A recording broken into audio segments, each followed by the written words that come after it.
લે આ હું લખ્યું? સિક્યોરિટી ગાર્ડની જગ્યા ખાલી છે.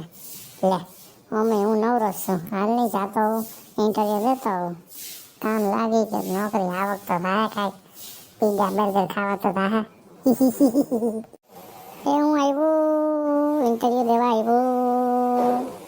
ઓ મેનેજર સાહેબ, સિક્યોરિટીની જગ્યા ખાલી છે ને? હા બોલો, જગ્યા તો ખાલી જ છે. તમારું નામ? ગોગળો. હા તો ગોગડા, સિક્યુરિટીની જગ્યા છે. તને ખબર છે ને ઓફિસમાં કાંઈ ચોરી થવી ન જોઈએ. હા હા મેનેજર સાહેબ, હા. ગોગડા, ઇંગ્લિશ આવડે છે? કેમ મેનેજર સાહેબ, ચોર હું લંડનથી ચોરી કરવા આવવાના છે? કઈ ઇંગ્લિશનું પૂછો છો? હાલ બારો નીકળ, હાલ બારો નીકળ. આવતો જ નહીં અહીંયા. ન રાખો હોય તો કાંઈ નહીં, ઇંગ્લિશની ક્યાં આળસ તું?